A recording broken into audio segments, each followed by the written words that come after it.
में लड़की की शादी हुई और जो ये आखिरी घटना हुई एक बड़ी दुखद घटना थी। इस पूरे मामले में शुरू से लेकर आखिर तक साथ था मेरे सामने, ये लड़का देखना सब कुछ वगैरह साथ, सारी चीज़ों में मैं साथ में था। एक परिवार पूरा गांव को पता है, मतलब एक इतने अच्छे तरीके से पूरा 1 साल शादी की मतलब तैयारियां चलती रही।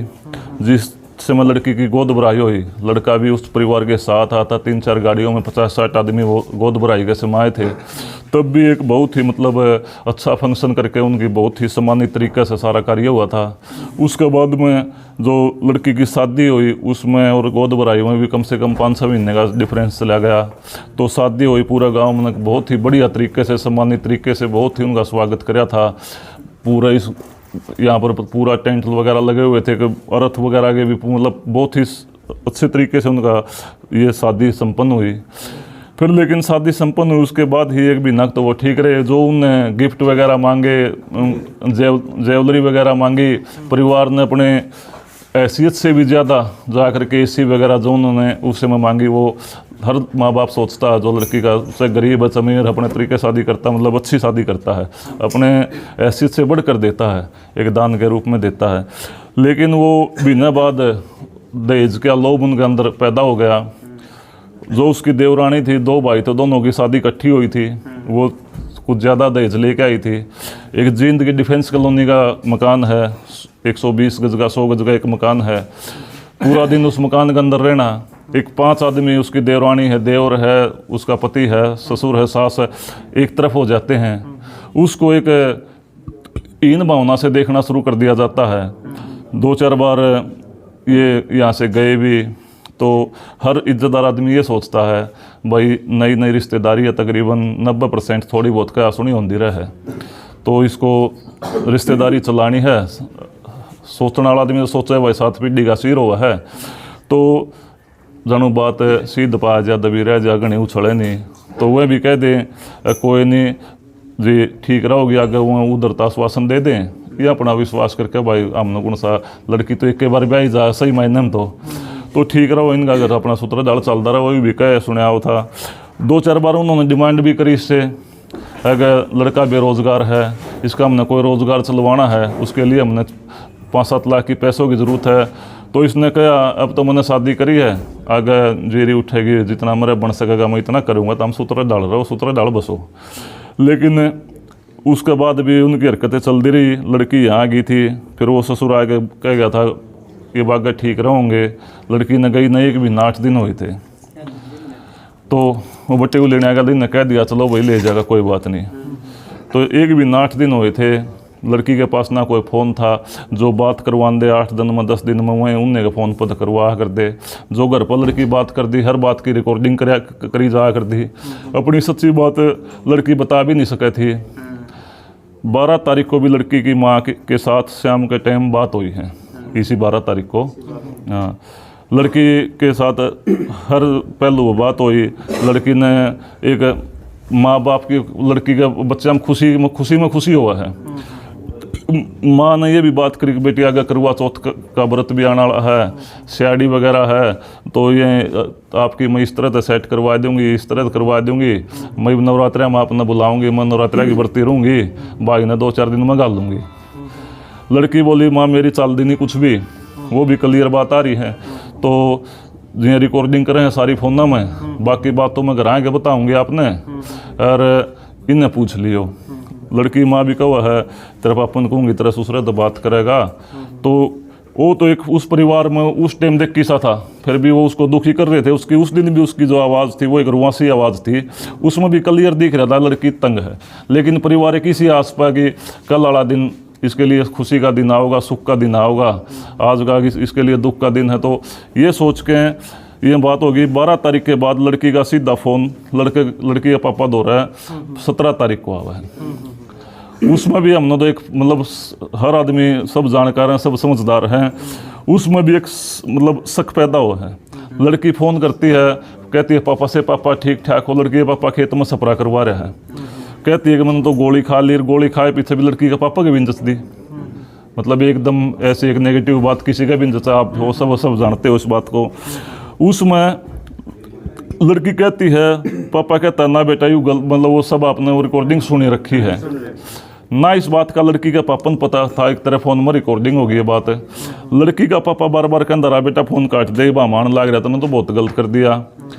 लेकिन लड़की को है इतने ताम आओगे मैं नहीं पाती हूँ।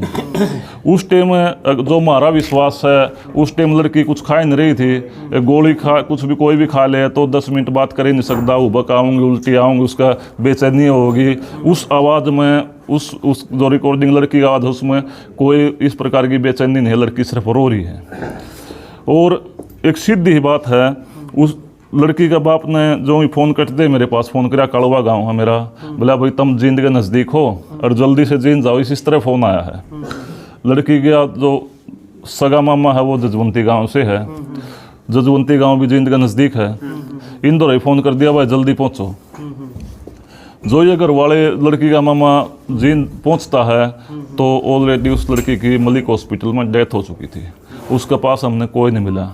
जो उसकी कौन लेके गया मेडिकल? वो उस परिवार वाले जाने कौन लेके गया, कैसे लेके गया है, इस बारे में हमें कोई मतलब लड़की की जो फिर लड़की की का फ़ोन कट दे, लड़की का पिता ने लड़की की सास द्वारा फ़ोन कराया।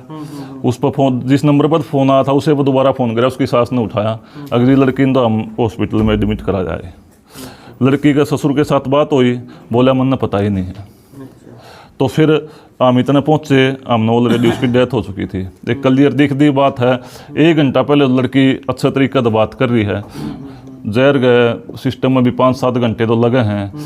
कपड़ा पर कोई थूक वगैरह उल्टी वगैरह भी आवा है, कोई भी जहर खाओ पॉइजन खाओ तो उसका अपोजिट सिस्टम तो शरीर से तो वही हैं। उसका शरीर के जो हाथ पाँव मतलब इतनी बेचैनी हो धरती पाट दे। उसकी जो हाथ की चूड़ी थी वह बीजों की तो थी। उसके कपड़े पे एक थूक की लाड़ नहीं लगी हुई थी। उसके अंदर से कोई स्माइल नहीं थी, कोई बांस बूंस वगैरह कुछ नहीं था। तो उसके चेहरे पर सोजिश आई हुई थी। ये तो एक इन्वेस्टिगेशन का मामला है, पुलिस इसमें ढोलमूल रवैया अपना सारा सौदा को दबाना चाह रही है। पोस्टमार्टम रिपोर्ट नॉर्मली रिपोर्ट पता नहीं बोल रहे हैं आई हुई है, बाकी तो बाद में आओगी। उसमें कह रहे हैं पॉइजन केमिकल है। कुल मिला के ये लगता जब लड़की की और उसके पापा की बात हो रही थी उस समय उसने गोली नहीं खा रखी। हमको तो लगता नहीं, मतलब आपने भी देखा रिकॉर्डिंग देखी है सब ने, जो उस जहर खाने के बाद इस तरह का तो बात कर ही नहीं सकता। हाँ, ये एक इन्वेस्टिगेशन का मामला है। इसमें हम तो सरकार से ही मांग करते हैं कि एक बहुत ही साजिश के तहत इसको आत्महत्या का रूप दिया गया है। एक देखने वाली बात है, गाँव में खेतीबाड़ी का काम कर रहे हैं, जहर वगैरह जो खेत की दवाई वगैरह लेके आए हैं उसको भी एक खास जगह पर संभाल कर रखा जाता है। एक शहर का मामला, डिफेंस कॉलोनी एसपी रेजिडेंस से 500 मीटर दूर की कॉलोनी उसके सामने है। वहाँ पर उस मकान में जहर उपलब्ध करवाना, फिर एक आदमी को इतना तंग करना, इतना टॉर्चर करना कि वो इतनी तंग हो जाए, तो सारा एक सिस्टम एक प्लानिंग के तहत है। सबको पता है, कोई अनजान नहीं इस मामले में। सर एक और बात सुनने में आ रही है कि लड़की जब सोया उसके फोटो खींचे जा रहे थे, हाँ, ये लड़की को बदनाम करने के लिए कुछ ऐसा ही सुनने में आया। ये उस लड़की की उससे ही पता चला, हमने तो जो रिकॉर्डिंग में सुना है ना। हमें इस बात का पता था कि लड़की के पापा के फ़ोन में रिकॉर्डिंग है। रिकॉर्डिंग का तो बाद में पता लगा, लड़का पक्ष दौरा रिकॉर्डिंग वो सर फ़ोन की रिकॉर्डिंग कराया करते, लड़की खुद कवा अपने उसमें। हमने हाँ भाई अपना भी फ़ोन चेक कर लो, कुछ बातें इसमें भी हो रही हो तो वो 12 तारीख वाली भी पाएगी जो ठीक ठाक बात हुई थी। जो लड़की के पापा द्वारा फ़ोन कराया था वो भी पाएगी, जो लड़की कह रही है वो भी पाएगी। तो ये सारी बातें से सीधा ही जाहिर होता, हर पहलू चीख चीख के कह रहा है कि लड़की को मतलब आत्महत्या का रूप दिया गया है मर्डर करके। मतलब उसको इतना टॉर्चर किया गया है, वो आत्महत्या कर। वो तो आपने सब ने सुनी है। तो अगर वो इस सिस्टम तहत वो नाव भी होंगे, मतलब जो अगर उसको बचाना चाहते, जो उनका मकान है उसके सामने LIC बिल्डिंग में उसको हॉस्पिटल चल रहा है आजकल, जींद में सब ने पता है। अगर इस प्रकार की परिवार में कोई घटना हो तो सबसे पहले आदमी चाहे छोटा डॉक्टर क्यों ना हो नज़दीकी हॉस्पिटल में जाकर फर्स्ट एड ले होगा। उससे पहले फिर आगे चल के सिविल हॉस्पिटल आता है।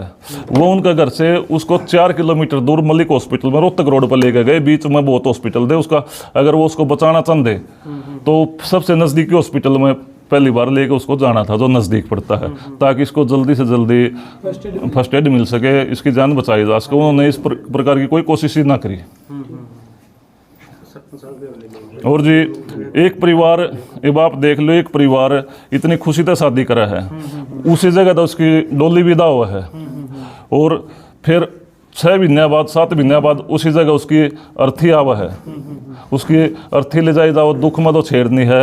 उस बाप का, उस माँ का, उन भैया के दिल में क्या बीत रही होगी, मतलब इतने जघन्य तरीके से मतलब जो इस कार्रवाई को अंजाम दिया जाओ और इस प्रकार के उनका आगे हालात पैदा हो जाए हैं। हम तो यही उम्मीद करते हैं, प्रशासन तो इसमें बिल्कुल मूक दर्शक बना हुआ है, जो दोषी हैं उनकी पैरवी कर रहा है, उनकी वकालत कर की पहल कर रहा है प्रशासन, पुलिस प्रशासन, सीधी डायरेक्टली बात है। हम तो आप क्या गए, मतलब एक मीडिया ही एक ऐसा साधन है जो प्रशासन के ऊपर, सबके ऊपर दबाव बना सका है, इस मामले में न्याय दिलवा सका है। और पूरे ही गांव का 36 बरादरी के जो आसपास के गांव हैं, इन सब ने एक मन बना लिया है कि इस मामले में आरोपियों के साथ कोई भी समझौता नहीं होगा, उनको सज़ा मिले, ताकि आगे किसी बेटी के साथ ऐसा अन्याय ना हो। आदमी ऐसा करने के लिए बार बार ये सोचे कि वहाँ हुआ था, उनको ऐसी सज़ा मिली थी। मेन मकसद क्या चल रहा है, ये इतनी घटनाएं क्यों बदरी हैं? घटना हुए हैं, उससे पहले खाप के चौधरी खड़े हो जाए हैं, समझौता के दबाव बनने लग जाए हैं, तो आगे दूसरा आदमी सोचा भाई समझौता हो जाएगा, बाद में इस तरीका तो हो जाएगा। लेकिन इस मामले में ये गांव उस सारे सिस्टम तक अटके चलागा। आप वर्गा की इस मीडिया की ज़रूरत है, सभी की इसमें सहायता की ज़रूरत है। तो उनको सज़ा के, इस गांव का मकसद है उनको सज़ा तक पहुंचाना, इसमें आप सबके सहयोग की ज़रूरत है। धन्यवाद भाई साहब। इस मामले में कोई गिरफ्तार है या फरार है? इस मामले में जो एक जो लड़की का हस्बैंड था उसकी गिरफ्तारी हुई है। बार बार ये गांव वाले एसपी से, डीएसपी से मिल चुके हैं, वो कहते हैं कि कल उसको करवा देंगे, परसों उसको करवा देंगे, लेकिन सारा सिस्टम जो का तो पड़ा है। प्रशासन, पुलिस प्रशासन, एसपी, डीएसपी सब लड़का पक्ष की वकालत करें हैं, न कि इस मामलों को तय तक जानेंगे। किस प्रकार का आप न्याय चाहते हैं? मतलब न्याय तो जी ये जो 5 आरोपी हैं, एक शहर का मकान है, एक आदमी के ऊपर आरोप अत्याचार कर रहे, तो 5 हिस्सेदार हैं बराबर के, उन 5 आदमियों को गिरफ्तार करो, कोर्ट से उनको दहेज हत्या के मामले में जो सज़ा बनती है वो सज़ा दिलवाओ, सख्त से सख्त, ताकि आगे इस प्रकार की कोई घटना ना हो सके।